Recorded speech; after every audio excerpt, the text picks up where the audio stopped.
लड़की पर नजर रखना बहुत जरूरी है। तुम 10 साल की लड़की को जन समझियो जो छोटी है। ये जब तक घर घर में टीवी चली है, ये लड़का लड़कियां बहुत एडवांस हो गई। 10 साल की बिटिया जन समझो जो छोटी है। हमारी बिटिया थी भावना 5 साल की, स्कूल हम पढ़न गई। एक लड़का लड़की में बदतमीजी देखी, वह भोली भाली हमारी बेटी गई मैम मैम। हाँ, ये एक दूसरे को प्यार करते हैं। तो एकदम से मैम बोली क्या भाई बहन में प्यार नहीं होता? कान लगी सो प्यार ना टीवी वालों प्यार। देखो हमारी 5 वर्ष की बेटी भी जानती थी कि जो टीवी में दिखाया जाता है वो घिनौना है। हमारी बेटी कह रही, वह मैम ने आए कि हमें बताया। हमारी बेटी कह रही कि सो प्यार ना भैया बहन वालों, टीवी वालों प्यार। तो ध्यान रखिए, इन घर घर की टीवियों ने इन लड़कियों को आवारा सा कर दिया। एक बात 10 साल की लड़की पे भी ध्यान रखो, और विशेष ध्यान रखो कि 2-3 लड़कियां 2-3 और संग संग रहती हैं, संग संग रहती हैं, खेतों पे साथ साथ जाती हैं, तो समझ लेना ये लड़कियां कुछ गुल खिला रही हैं। ये दिमाग में रखना। वे तुम्हारी आंखों में धूल झोंक रही हैं। तुम तो सोच रहे बिटिया अकेली थोड़ी है, लड़कियां और संग हैं, लेकिन वे 3-4 लड़कियां कोई गुल खिला रही हैं। याद रखना लोगों। इसलिए लड़की पर नजर रखना, नजर रखना। जो लड़की तरह तरह की ड्रेसें बदल रही हो,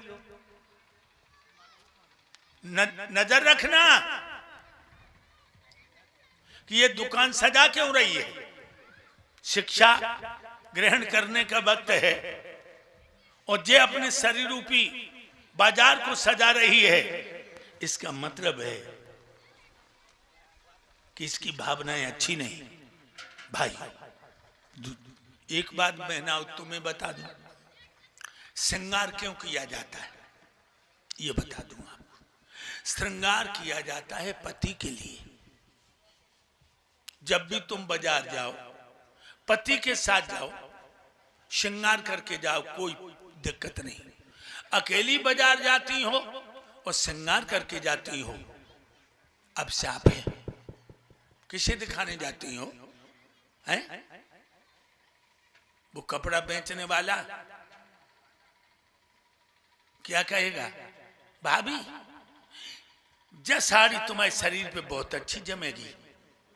भाभी कसम तब 20 साल बड़ो, कह रहे हो भाभी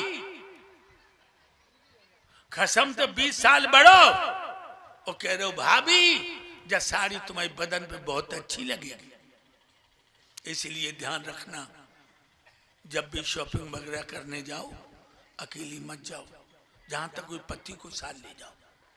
याद रखना, रुक्मिणी की मैया ने देखा कि बिटिया की चाल का जो इशारा कर रही है, अपने पति भीष्म को बुलाया और कहा महाराज राज्य के मध्य में इतने अंधे हुई है,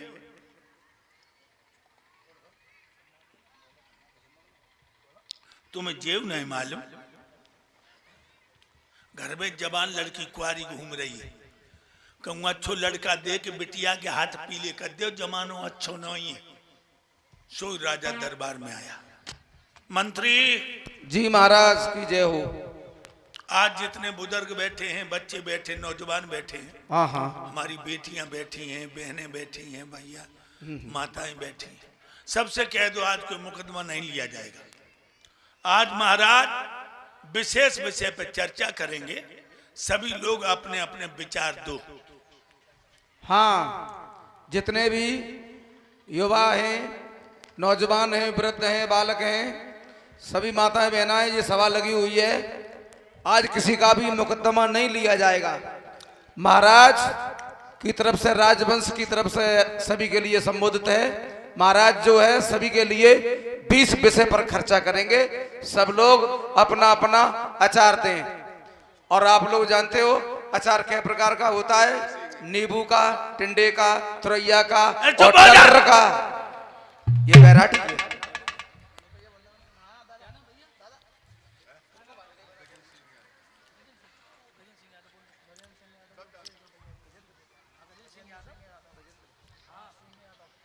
गजेंद्र सिंह भैया 101 मुद्रिकाओं से मेरे गुरुदेव जी का सम्मान करते हैं। भगवान कन्हैया रक्षा करें। कितना बड़ा उल्लू है। हम कह रहे विशेष विषय पे चर्चा करेंगे और वो कह रहा कि 20 विषय पे खर्चा करेंगे। हम कह रहे हैं अपने अपने विचार दो और जो सेकंड हैंड खोपड़ी का कह रहा है कि अपने अपने आचार दो। लोगों माइक में कहा है आपको? जब मंत्री को हम ही निभा रहे, इसलिए हम अपनी बात खुद ही कहेंगे।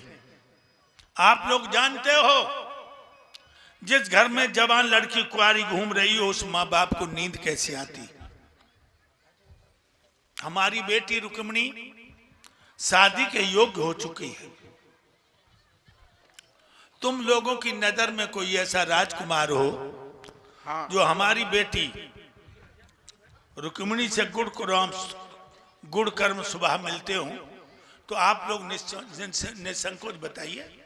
उसी राजकुमार को अभी टीका भेजूंगा। इधर ये 101 मुद्रिकाएं राकेश भैया गुरुदेव जी को सम्मान करते हैं। मैं भगवान कन्हैया जी से अर्जी करूंगा धर्म के लिए इनके हाथ आगे बढ़ते रहें। कन्हैया रक्षा करें, रक्षा करें। हाँ महाराज, पहले तो हमें ये पता होना चाहिए कि बेटी की आयु कितनी है। हमारी बिटिया 21 साल की हो गई है और हमें 25 साल का राजकुमार चाहिए। अच्छा, और महाराज वैसे 5-5 साल के 5 ढूंढे जाए तो खमस महाराज एक जमीन कहीं का। एक मठा। अरे मुझे एक राजकुमारी के लिए एक राजकुमार चाहिए। क्या 5-5 साल के बच्चों को बिटिया गोद में खिलाएगी? महाराज इसीलिए चुप। हाँ हम जो कह रहे सुन। अच्छा, मुझे एक राजकुमार चाहिए। एक राजकुमार चाहिए तो एक राजकुमार हमारी नजर में है। बोलो। महाराज धर्मराज युधिष्ठिर पांडुपुत्र जी। महाराजा युधिष्ठिर जी हाँ। सरदार राजकुमार तो बहुत अच्छा बताया। वास्तव में धर्मराज धर्म की मूर्ति है। लड़के में थोड़ी कमी न होती तो अपनी बिटिया रुक्मिणी मैं महाराजा युधिष्ठिर को जरूर दे देता। उनमें क्या कमी है? उनकी रोजी और रोटी का ठिकाना नहीं है। ओ। जब दुर्योधन अधिकार नहीं दे रहा तो हमारी बिटिया का दीवार चाट के रहेगी। लोगों, ऐसे को भी अपनी बिटिया मत दे देना जिस लड़के का रोजी रोटी का ठिकाना न हो। इसलिए वैसे धर्मराज में कोई कमी नहीं है, धर्म की मूर्ति है, लेकिन रोजी रोटी का ठिकाना नहीं है।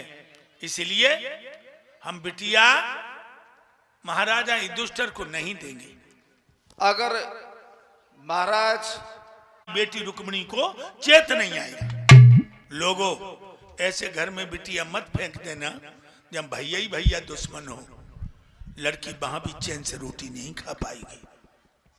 इसलिए पापी दुर्योधन को तो बिटिया देना ही नहीं। तो एक राजा और हमारी नजर में है। कौन है बोलो? महाराज सोनतपुर नरेश बाणासुर। बाणासुर जी। बाणासुर को बिटिया देने से पहले अगर बिटिया को सलभाजा गोली दे दी जाए तो अच्छा है। क्या मतलब? इतनी दारू पीता है, सुबह बोतल होठों से लगाता, शाम को अलग करता है। कौआ कौन सी गंदी चीज है जो नहीं खा सकता, और शराबी कौन सा बुरा कर्म है जो नहीं कर सकता। गंदी से गंदी चीज कौआ खा लेगा और बुरे से बुरा कर्म शराबी कर देगा। यहाँ पर तो आप थोड़ी भूल कर रहे हो महाराज। क्या भूल कर रहे? आज के युग में जो लोग दारू पीते हैं वो बड़े कहलाते हैं। दारू पीने वाला बड़ा आदमी जी। और मुर्गा के टांग पेट में धल ले तो और वो बड़ो आदमी। हाँ वो बात तो बड़ो। और भैंसा की टांग चब जाए तो सबसे बड़ो आदमी। हाँ खमस! शराब पीने वाला बड़ा आदमी इसी जिला एटा में, अब अगर सुना होगा तुमने, आज 5वीं साल है। अभयपाल नाम के लड़के ने दारू पीकर अपनी मैया की इज्जत लूटी। है पांडाल में बैठे हो, अभयपाल नाम के लड़के ने दारू पीकर अपनी मैया की इज्जत लूट ली। जयपुर में भैया ने दारू पीकर अपनी 14 साल की बहन की इज्जत को लूटकर उसकी हत्या कर दी। ग्वालियर में पिंटू पार्क में बाप ने दारू पीकर अपनी 14 साल की लड़की की इज्जत लूटकर उसकी लाश भूसा में दबा दी। शराब पीने वाला बड़ा आदमी है, पांडाल में बैठे हो, अगर जरा भी तुम्हारी आंखों में पानी है, तुम सच्चे मां के लाडले हो, सच्चे पिता की औलाद, तो मन ही मन में संकल्प कर लेना कि आज से दारू को छूंगा नहीं। लोगों,